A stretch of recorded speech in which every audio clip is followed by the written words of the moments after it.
Hello everyone, and welcome to my channel. This channel is an educational one, and we check out great theories of everything, all-encompassing theories, grand unified theories, magnum opuses, earth-shattering discoveries, tour de forces, and just really anything that you can comprehensively believe in, where it's like they provide you with the means to solve all of your problems. At least it applies to every one of your problems, every one of your situations. And today is our 181st day doing what we call the Reciprocal Church. This is really trying to build pragmatically a spiritual arsenal, spiritual techniques and methods and ways of life and approaches and secrets that you may not know anything about, and using those to really replace the morbid Western religions that are about to collapse, unbeknownst to their followers, who are still buying into the fraud and the psyop that is the Bible. And you know, again, I don't see the Bible as being really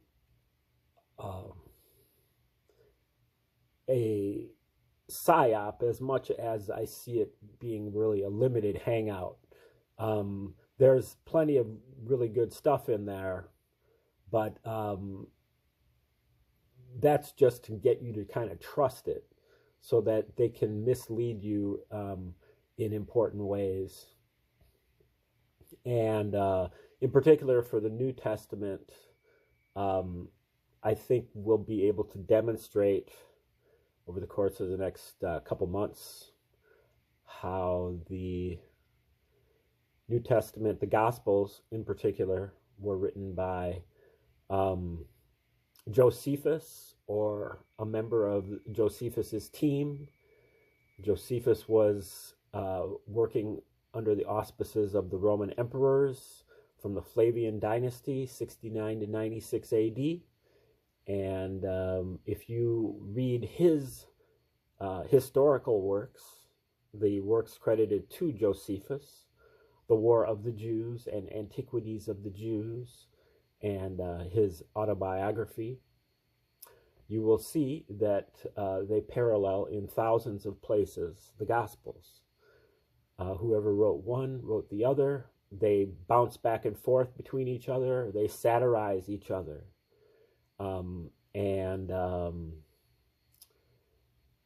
Unfortunately, these are really the only two works that exist from the first century.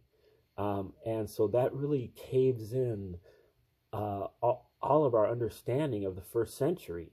I don't know why people don't really acknowledge the importance of the fact that Josephus was adopted as the son of the Roman Emperor Vespasian in about 69 AD and lived at the court of the Roman Caesars for the last 25 years of his life while he was writing these books.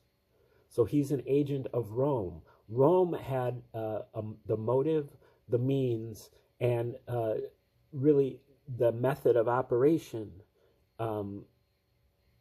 to come up with something like the Gospels in order to kind of pacify the Jews.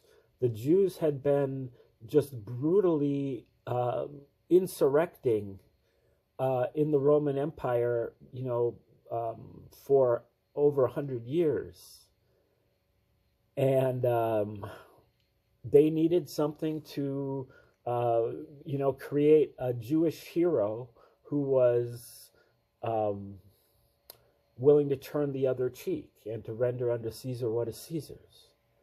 And there are other more nefarious reasons as well for them to do this. I think that Joseph Atwill and Michael Menescotts both break it down pretty convincingly, and we're going to go into it step by step as we go through the book of Luke. Not right now, but within the month anyway. We're looking at some other ciphers in order to help us decode the New Testament, which is kind of what we're trying to do here. Decoding the New Testament, we'll be decoding the Old Testament down the road. And meanwhile, we'll also be building other spiritual theories of everything, things that you can plug into your life that you can believe in. Because, my experience of reading the Bible is it's something that I cannot believe in. It's something that I know that it's not true because I, know the histories. I mean, there might be parts of it that are true. Much of it smacks in the face of just absolute, fantasy, fiction, kind of like mythology, Santa Claus kind of stuff. And I think that we all need to kind of grow up and recognize that there is no free lunch. And you can't just believe in something and then be, the God that they're talking about is so immature that I can't, that he gets angry, he's jealous, he's zealous, he would damn you to hell for eternity. So those kind of things kind of blow my mind, and I just can't really get with that. The values that are imparted in the New Testament, many of them are, I think, quite valid, but those are what I would call pagan aspects within the Gospels, coming from the Romans and the Greeks and the Egyptians. Neoplatonism and Stoicism and cynicism and a lot of mythology from other pagan groups, a lot of Zoroastrianism, Persian, and those even come all the way back to the Old Testament. But anyway, we're looking at some other ciphers that are going to help us decode the New Testament, and a lot of these are tied up in the Dead Sea Scrolls. Now, the Dead Sea Scrolls fill a vacuum because, as we said, if Josephus can't be trusted because he's a Roman agent, and the Gospels can't be trusted because they're it's a ton of magical thinking, along with the fact that they are run parallel to Josephus and were clearly written by the same entity.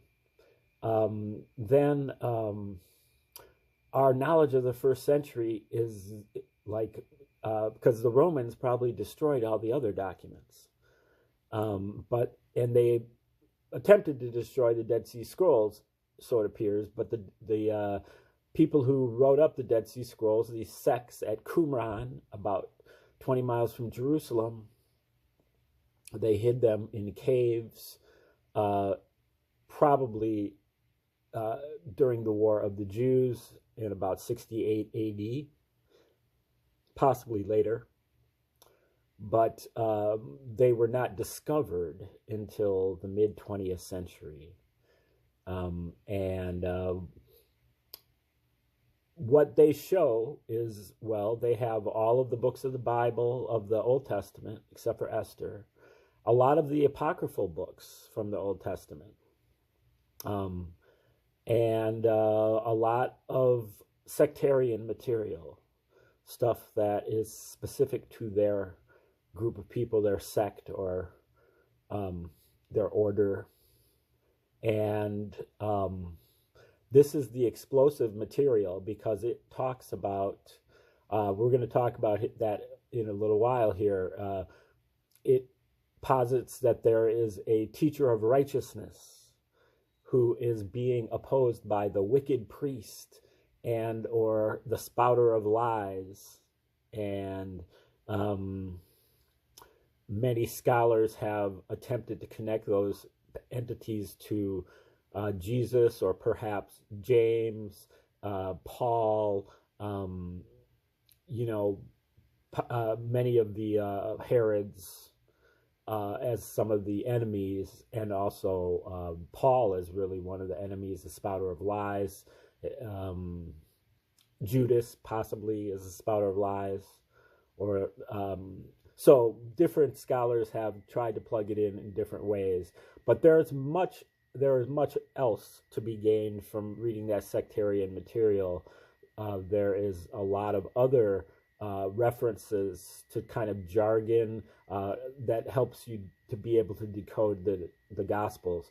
The fact that Christians haven't read the Dead Sea Scrolls is, I think, kind of a joke, because it completely clarifies a lot of stuff, but it also mystifies a lot of stuff.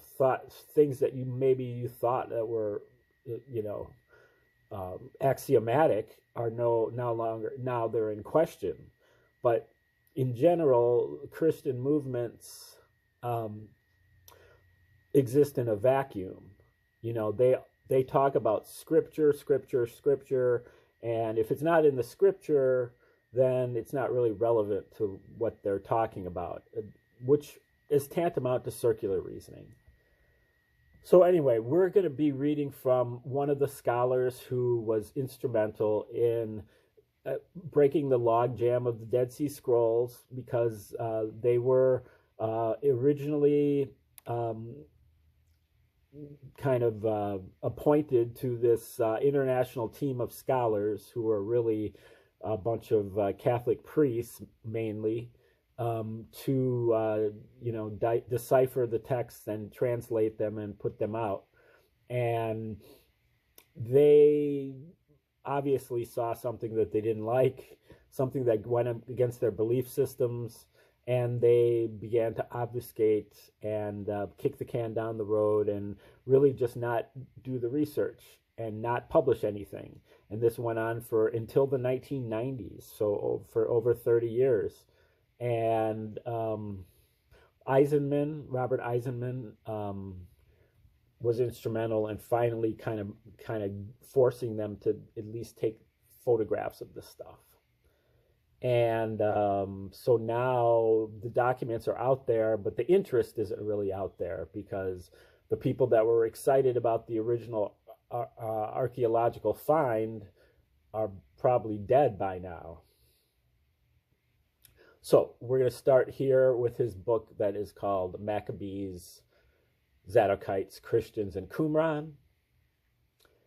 Chapter 1, Qumran Research. And Qumran, Qumran, is the place where the Dead Sea Scrolls were discovered, and where it's posited that the Dead Sea, that sect, that's where they lived.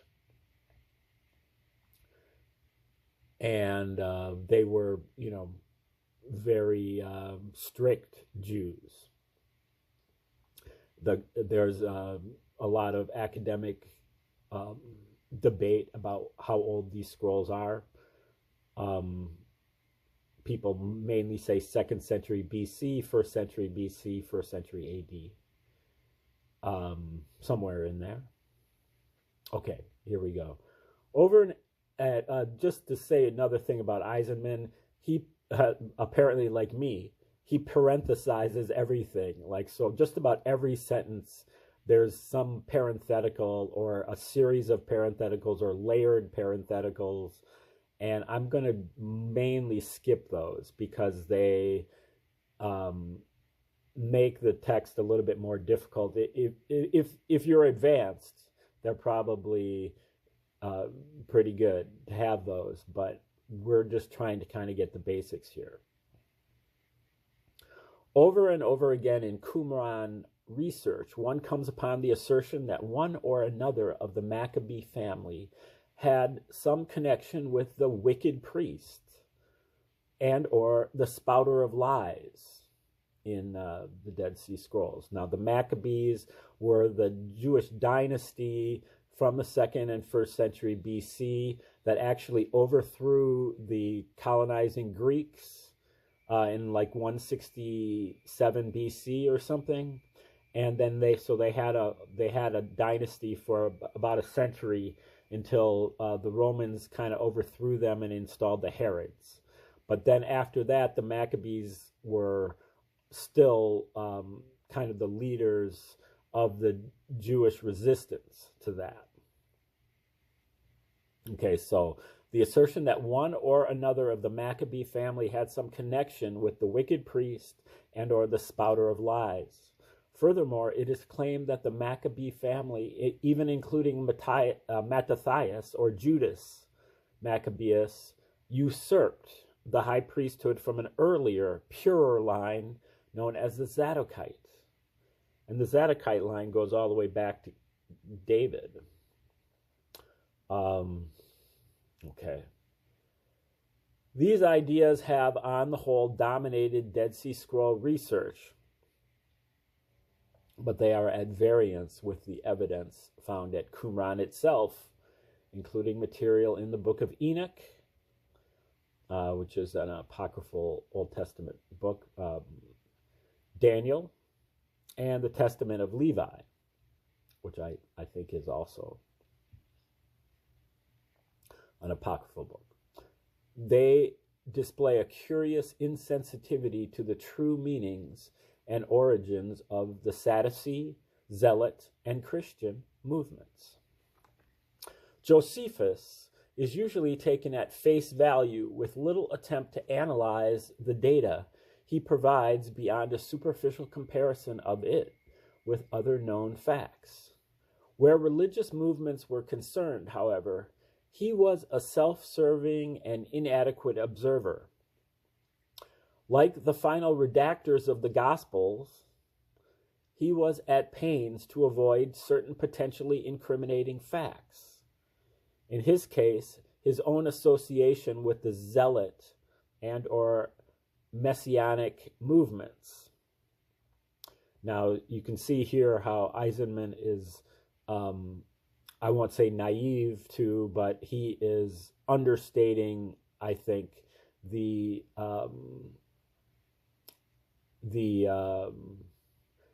negative motives of Josephus.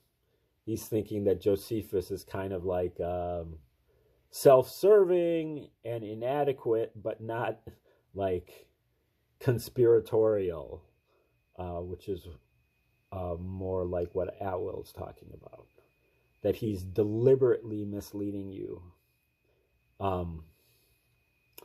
but making it so that if you understand the code, you will then be part of the club because you will be able to understand that you are being misled, and you will be able to get the grim jokes that they make to mock the people that believe in this stuff, and also to get the people that believe that they're worshiping Jesus. They are actually worshiping Caesar. Okay, the curious lack of reference to the Christian movement in his works is passed over by a scholar as eminent in the field as Abbe Malik, who is one of the leaders of the international team. He's one of these Roman priests, Dominican priests, with the words, quote, "We should remember that Josephus hardly mentions John the Baptist and Jesus. His interest lay in other things." The same writer, whose work, Malik, whose work is one of the foundation pieces of Qumran research, pokes fun at DuPont Summers' outrage over his suggestion to identify the heroic and holy Mattathias Maccabeus with the man of Belial, and defends his, which is a negative character. Belial, I believe, is kind of sort of a synonym for Satan, or at least a minion thereof, and defends his own position as follows. Quote, whatever may have been the attitude of the Assyrians, who I don't know who they are, to Mattathias, their successors could easily include in their disapproval the ancestors of the ruling dynasty. This Semitic custom needs no comment. Malik's response is biased and based on an inability to come to grips with the true nature of the documents under consideration, and, by implication, that of the movement upon which Christianity is predicated. In this instance, DuPont Summers' righteous indignation is justified, though his passion is on firmer ground than his scholarship, as his identifications in the beginning, at least, were only a little better than Malik's. Not only are these kinds of assumptions derogatory to the Maccabees, who, with perhaps the single exception of Alexander Jannaeus, were held in the highest esteem by the common people, including Christians, as we shall show, they are self-serving and should never have so easily passed the test of critical scholarship, so that now 20 years later one finds them dutifully recited by most students and textbooks in the field. Now, I can't quite get there with the Maccabees, because they were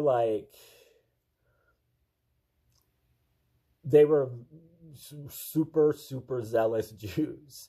I mean, they were like, if you they forced everybody to convert to Judaism, and if you weren't willing to get circumcised, they would cut your head off, or execute you.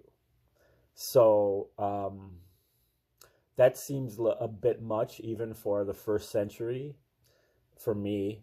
But Eisenman and some other scholars seem to put the Maccabees up on kind of a pedestal. Now, there is the apocryphal book of the Maccabees, two books of the Maccabees, that somehow the Romans took out of the Bible, out of the Old Testament, I guess, and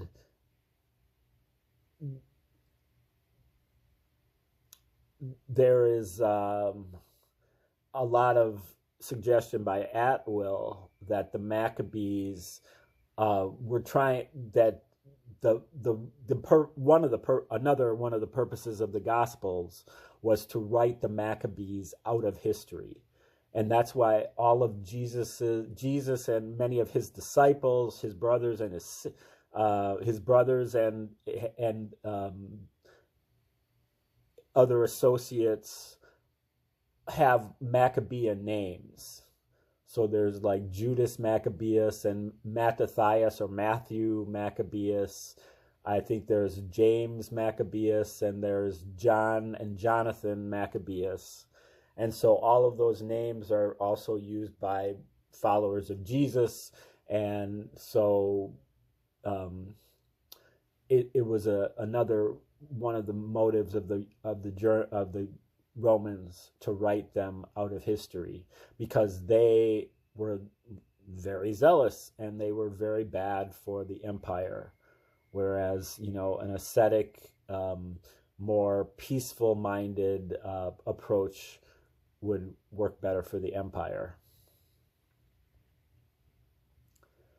One should, but that's not to say that one is better than the other, because I mean that I'm just not really that big of a fan of just random violence,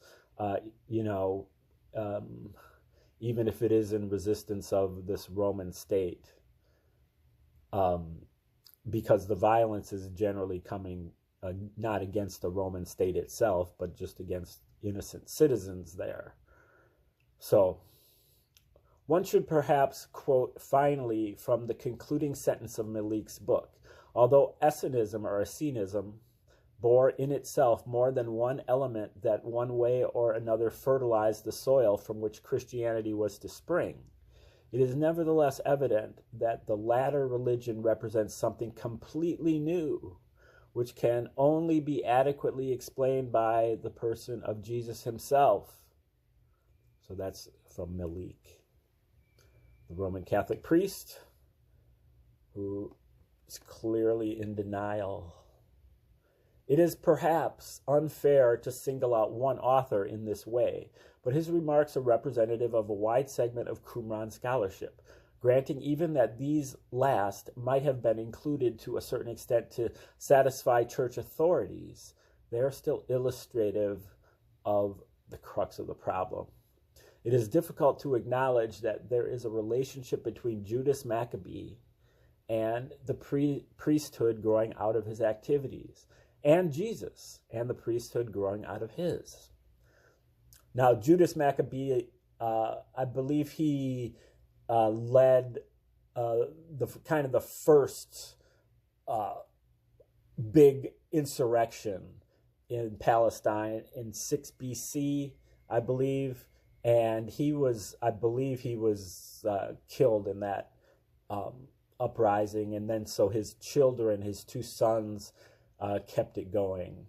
But that was kind of the thing that really got things going in Palestine in the 1st century, like in terms of, feeling this oppression of the Romans.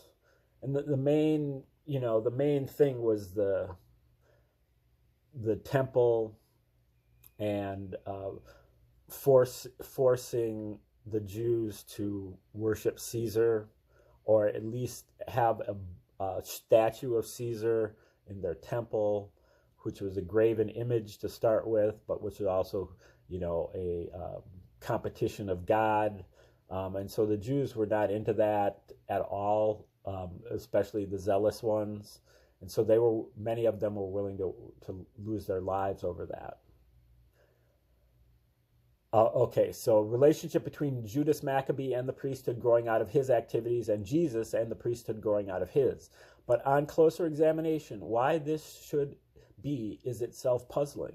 The events surrounding the appearance of Judas form the background of every sectarian movement in the Second Temple period, including that coalescing about Jesus and to a lesser extent John the Baptist. Both Judas and Jesus are referred to or treated in the extant texts as Zaddiks, or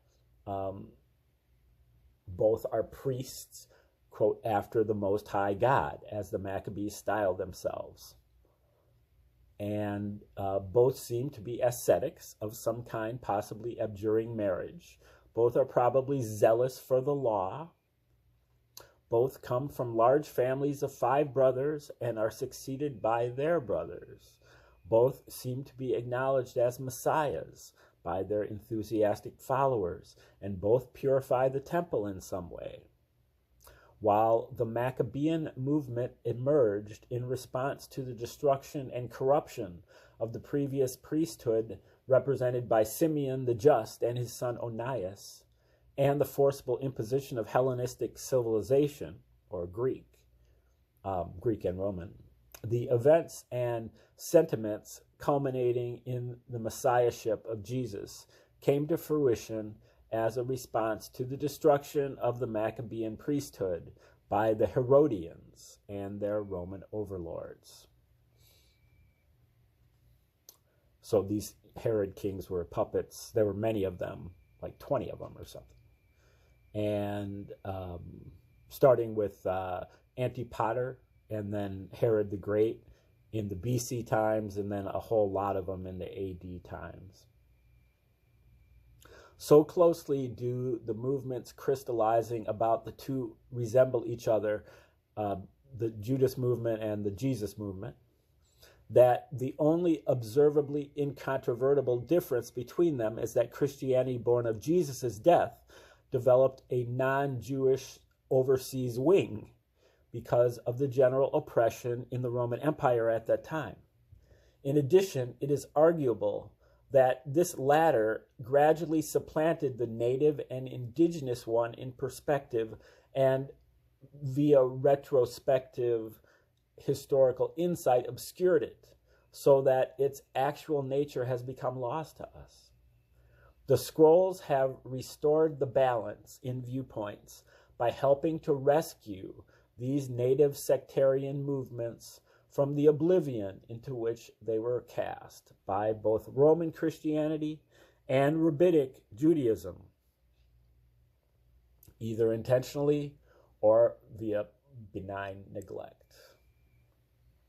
And so he's kind of making the same point that I was making earlier, but more authoritatively, that the scrolls, he says, have restored the balance in viewpoints, but really have filled the vacuum of lack of information, reliable information about this period.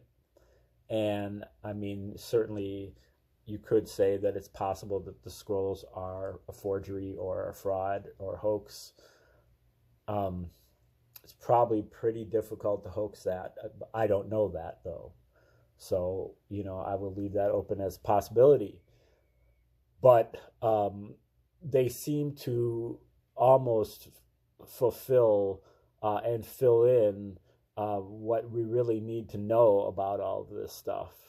And it's kind of amazing that Christians, including Christian scholars, are so reticent to delve into this that, really hardly anybody ever talks about the Dead Sea Scrolls or the importance, and very few people have read them. I haven't. I mean, I know it's very daunting. There's like 800 different works there, and so you don't really know where to start. I kind of now know where to start, and so we're going to be, delving into them absolutely this year. But anyway, that is the end of chapter 1, and chapter 2 is called the Zadokite Priesthood. So we'll be, I believe, digging into that. We'll have to see how much of this book we're going to look at. It's a pretty short book, but I don't think we're going to cover all of it. But we want to get kind of Eisenman's take on all this, because he's one of the few people who have really, dived into the Dead Sea Scrolls in exhaustive detail and mixes it with his own understanding of all of the ancient literature, especially the Hebrew stuff, and is open-minded enough to try to figure out what this is actually saying. The only thing that he's missing is that he doesn't understand Josephus and his treachery. Okay, thanks for tuning in today.